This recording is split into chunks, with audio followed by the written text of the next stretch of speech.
Corona మళ్ళీ వచ్చింది అనే వార్త వినగానే 2022లో చూసిన భయానక దృశ్యాలు చాలామందికి గుర్తుకొస్తాయి.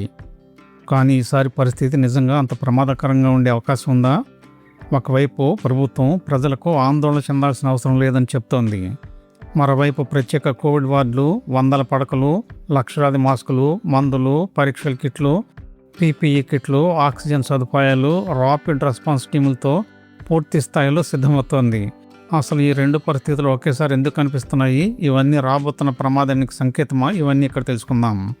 2020లో ఆక్సిజన్ కొరత, ఆసుపత్రుల్లో బెడ్ల కొరత, వేలాది కేసులు, వందలాది మరణాలు ప్రపంచానికి ఒక పెద్ద గుణపాఠం నేర్పాయి. అందుకే ఇప్పుడు వైరస్ విస్తరించిన తర్వాత స్పందించడం కాదు, ముందుగానే దాన్ని ఎదుర్కోవడానికి సిద్ధమవ్వడమే ప్రభుత్వాల ప్రధాన వ్యూహంగా మారింది. ఆంధ్రప్రదేశ్ కూడా ప్రస్తుతం అదే విధానాన్ని అనుసరిస్తోంది.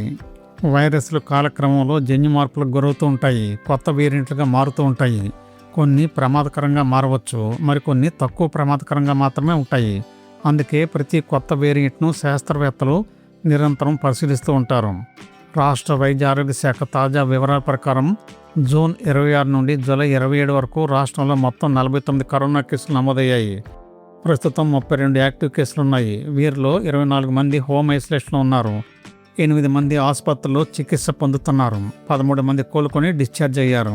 నమోదైన 4 మరణాలు అప్పటికే తీవ్ర అనారోగ్య సమస్యలతో ఉన్న వ్యక్తులను సంభవించాయి.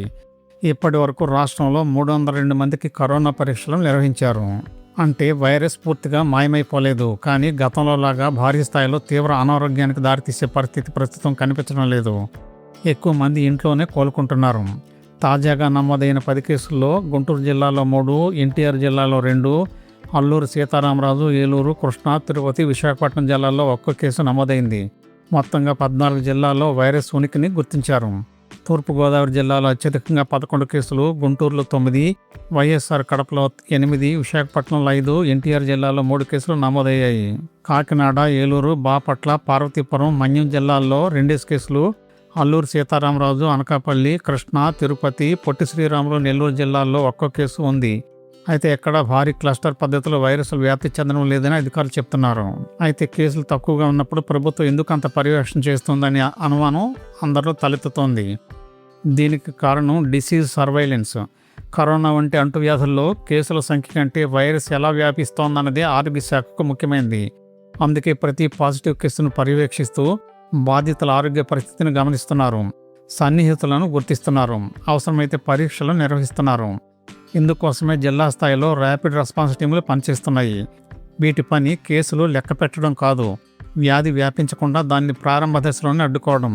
అంటే ప్రస్తుతం ప్రభుత్వం చేస్తున్నది కరోనా భయంతో కాదు, కరోనా నుండి నేర్చుకున్న అనుభవంతో. అయితే ప్రస్తుతం వ్యాపిస్తున్న వైరస్ ఏ వేరియంట్, అది నిజంగా ప్రమాదకరమా?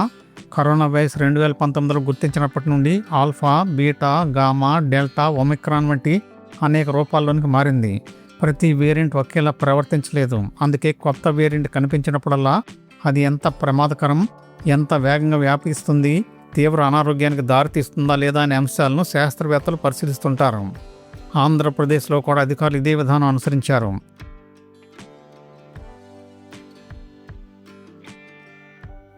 వైఎస్ఆర్ కడప జిల్లాలో నమోదైన 4 కరోనా నమూనాలను పూణేలోని నేషనల్ ఇన్స్టిట్యూట్ ఆఫ్ వైరాలజీ NIVకి పంపగా జీనోమ్ సీక్వెన్సింగ్ పరీక్షల్లో అవి ఒమిక్రాన్ RF5 ఉప వేరియంట్గా గుర్తించారు. అంటే RF5 అంటే కొత్త ప్రమాదకరమైన వైరస్ అని అనుకోనక్కర్లేదు. రాష్ట్ర director of medical education doctor ఏ విష్ణువర్ధన్ ప్రకారం ప్రపంచ ఆరోగ్య సంస్థ WHO ప్రస్తుతం RF5ను సాధారణ ఒమిక్రాన్ ఉప వేరియంట్గా మాత్రమే పరిగణిస్తోంది. ఇతర ఒమిక్రాన్ ఉప వేరియంట్ల కంటే ఇది ఎక్కువ ప్రమాదకరమని చెప్పేందుకు ఇప్పటివరకు ఎలాంటి శాస్త్రీయ ఆధారాలు లేవు. అందువల్ల సోషల్ మీడియాలో కనిపించే కొత్త కరోనా వచ్చింది, కొత్త ప్రమాదకరమైన వేరియంట్ వచ్చింది వంటి సందేశాలను చూసి భయపడాల్సిన అవసరం లేదు. అదే సమయంలో నిర్లక్ష్యం చేయడం కూడా సరైనది కాదు.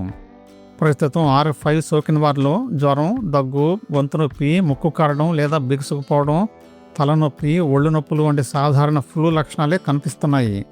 చాలామంది కొద్ది రోజుల్లోనే కోలుకుంటున్నారు. అయితే వైరస్ అందరిపైన ఒకే విధంగా ప్రభావం చూపదు.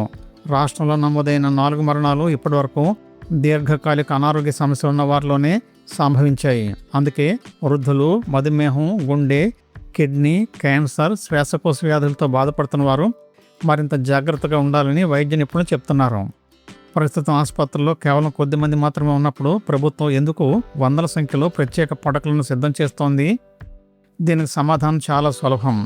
అగ్ని ప్రమాదం జరిగిన తర్వాత ఫైర్ ఇంజిన్ ఎవ్వరూ కొనరు. వరద వచ్చిన తర్వాత ఆనకట్ట కట్టరు. అలాగే అంటువ్యాధి వేగంగా వ్యాపించిన తర్వాత ఆసుపత్రులను సిద్ధం చేయడం సాధ్యం కాదు. అందుకే కేసులు తక్కువగా ఉన్నప్పుడే అన్ని ఏర్పాట్లు పూర్తి చేయడం ప్రజారోగ్య నిర్వహణలో అత్యంత కీలకమైన సూత్రం. 2020లో ప్రపంచం నేర్చుకున్న గుణపాఠం కూడా ఇదే.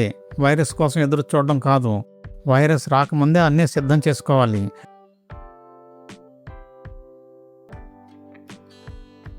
అందుకే ఏపీ ప్రభుత్వం ప్రస్తుతం ముందస్తు సన్నద్ధతకు అత్యధిక ప్రాధాన్యం ఇస్తోంది. ఈ ముందస్తు సన్నద్ధతలో భాగంగానే రాష్ట్ర వైద్య ఆరోగ్య శాఖ విస్తృత ఏర్పాట్లు చేపట్టింది. ప్రజలు ఆందోళన చెందాల్సిన అవసరం లేదు, కానీ వైద్య వ్యవస్థ మాత్రం ఎప్పుడూ సిద్ధంగా ఉండాలని ఆరోగ్య శాఖ మంత్రి సత్యకుమార్ యాదవ్ అధికారులకు స్పష్టం చేశారు. కోవిడ్ పరీక్షల కిట్లు, అత్యవసర మందులు, ప్రత్యేక ఐసోలేషన్ వార్డులు, రక్షణ సామాగ్రి, అవసరమైన వైద్య సదుపాయాలు ఎక్కడా కొరత రాకుండా చూడాలని ఆదేశించారు. అదే సమయంలో ఆరోగ్య శాఖ ప్రత్యేక ప్రధాన కార్యదర్శి వీరపాండ్యన్ కూడా గత కరోనా అనుభవాలను దృష్టిలో ఉంచుకుని ప్రతి జిల్లా ముందస్తు కార్యాచరణ ప్రణాళికతో సిద్ధంగా ఉండాలని ఆదేశించారు. దీని ఫలితంగా రాష్ట్రంలోని 17 బోధనాసుపత్రుల్లో 255 ప్రత్యేక కోవిడ్ పడకలు సిద్ధం చేశారు. అలాగే 6,77,936 ట్రిపుల్ లేయర్ మాస్కులు సిద్ధం చేశారు. కేంద్ర ఔషధ నిల్వ కేంద్రాల్లో అదనంగా 5.26 లక్షల మాస్కులు, 58,790 N95 మాస్కులు, 4,436 PPE కిట్లు, 2,572 శానిటైజర్ బాటిళ్లు, యాంటీబయాటిక్స్, IV ఫ్లూయిడ్స్, ఇతర అత్యవసర మందులు తగిన స్థాయిల్లో నిల్వ ఉంచారు. అవసరమైన ఐసోలేషన్ వార్డులు, ఆక్సిజన్ సదుపాయాలు, వైద్య పరికరాలు కూడా సిద్ధంగా ఉంచారు. ఈ ఏర్పాట్లు కేవలం కరోనా కోసమే కాదు, భవిష్యత్తులో ఏదైనా కొత్త అంటువ్యాధి వచ్చిన వెంటనే స్పందించేందుకు కూడా ఇవి ఉపయోగపడతాయి. ఇదే సమయంలో దేశవ్యాప్తంగా కూడా కరోనా కేసులు పూర్తిగా అంతరించిపోలేదు. జూలై 1 నుండి దేశంలో 339 కేసులు నమోదయ్యాయి. వీటిలో కేరళలో 115, కర్ణాటకలో 64, మహారాష్ట్రలో 43, తమిళనాడులో 39, అండమాన్ నికోబార్ దీవుల్లో 18, ఢిల్లీలో 18, రాజస్థాన్లో 12 కేసులు నమోదయ్యాయి. ఇతర రాష్ట్రాల్లో కూడా స్వల్ప సంఖ్యలో కేసులు గుర్తించారు. దీన్ని బట్టి ఒక విషయం అర్థం చేసుకోవాలి: కరోనా పూర్తిగా ముగిసిపోలేదు. అందుకే కేంద్ర రాష్ట్ర ప్రభుత్వాలు ఒకవైపు నిరంతర పర్యవేక్షణ కొనసాగిస్తూనే మరోవైపు ప్రజల్లో అనవసర భయాందోళన కలగకుండా జాగ్రత్త పడుతున్నాయి. కేసులు నమోదవుతున్నాయనే కారణంతో భయపడాల్సిన అవసరం లేదు, కానీ వైరస్ పూర్తిగా ముగిసిపోయిందని భావించి నిర్లక్ష్యం చేయడం కూడా సరైనది కాదు. ఇలాంటి విలువైన సమాచారం మీకు మా ఛానల్ ద్వారా అందించబడుతుంది. ఈ సమాచారం నచ్చితే ఛానల్ను తప్పకుండా సబ్స్క్రైబ్ చేసుకోండి. మీకు తెలిసిన వారికి, అవసరమైన వారికి వీడియోను షేర్ చేయండి. అలాగే లైక్ చేయడం మర్చిపోవద్దు. ధన్యవాదాలు.